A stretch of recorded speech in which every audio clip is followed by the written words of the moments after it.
Desse cenário, né? Vamos colocar que existe o risco e como é que a gente pode balancear o risco, né? Porque de um lado a gente está colocando você tá no manicômio querendo controlar o uso de droga, é exato. Isso? Então, o que a gente pode fazer, dar de dica para as pessoas prolongarem a sua vida dentro do esporte? Então, a primeira coisa é fazer cardio.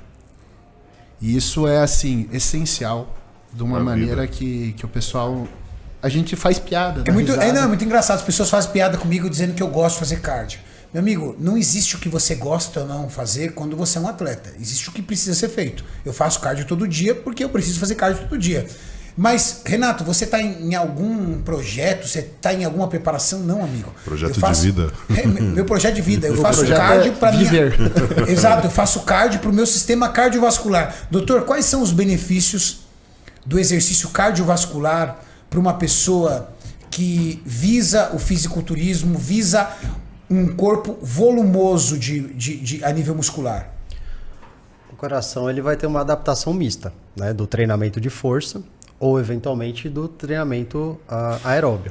Se você pegar quem faz só um treinamento de endurance, por exemplo, um ciclista, um corredor, um maratonista, a adaptação cardiovascular dele, a morfologia cardíaca, né, e até a função, é diferente de quem faz treinamento de força. Não significa que um é melhor ou pior que o outro. São adaptações que foram geradas segundo o estímulo que foi necessário. Então, para o treinamento de força, eu tenho um quadríceps gigante, totalmente contraído, e que o coração precisa bombar sangue para lá.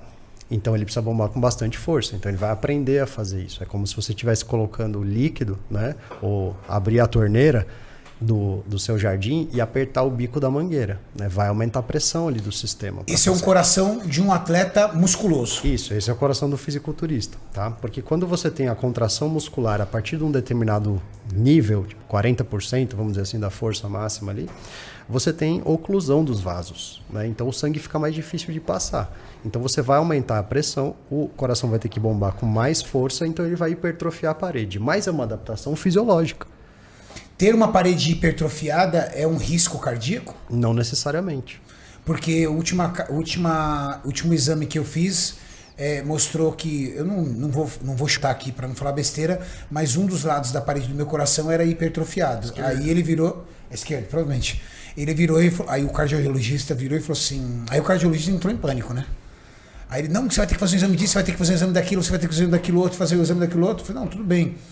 Aí... Eu liguei pro Muzi e falei com o Muzi falou assim, calma, Renato, é um coração de um atleta de fisiculturismo. Eu acho que ele não percebeu isso. Ou talvez ele nem saiba o que é o fisiculturismo. É o coração de um atleta que pesa mais de 100 quilos. Existem parâmetros, obviamente, né? Porque, por exemplo, você pode ter uma má adaptação cardíaca ao treinamento. Por exemplo, a gente tem casos, lembra no futebol, do Serginho, por exemplo, teve vários jogadores de futebol que tinham hipertrofia cardíaca patológica.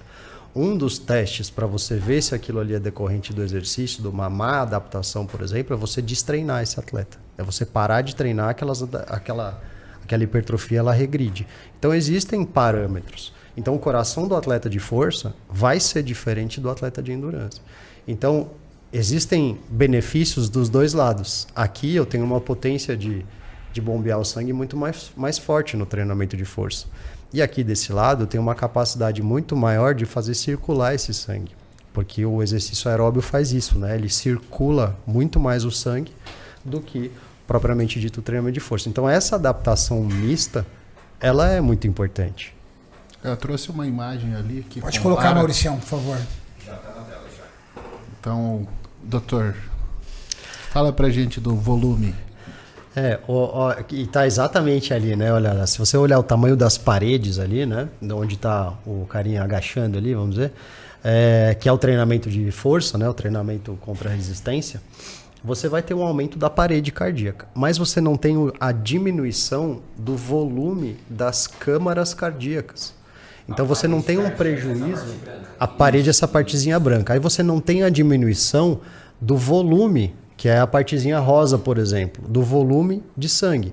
Agora, se eu comparar o tamanho dessa câmara cardíaca com o tamanho da câmara cardíaca do corredor ali do lado, rosinha, você vai ver que ela é maior. Porque são adaptações diferentes para estímulos diferentes. Agora, as duas podem ser patológicas.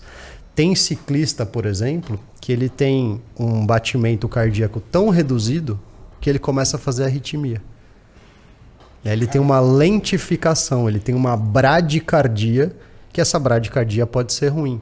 Né? Então, não é necessário. Então, a adaptação mista, por exemplo, ela pode ser muito benéfica. Você tem o benefício dos dois treinamentos, né? Então, a adaptação de aumentar a parede cardíaca, isso tem um limite. Porque fala assim, eu vou aumentar a parede cardíaca, isso é ruim. Não, não necessariamente isso é ruim. Isso é uma adaptação, porque o treinamento aeróbio também promove aumento de parede cardíaca. Mas o coração aumenta mais de volume. Porque é uma adaptação necessária para o exercício. Por isso, simplesmente isso. Mauricião, por favor, procura no Google a autópsia do Dallas McCaver. E enquanto você procura, eu vou continuar aqui batendo um papo com eles.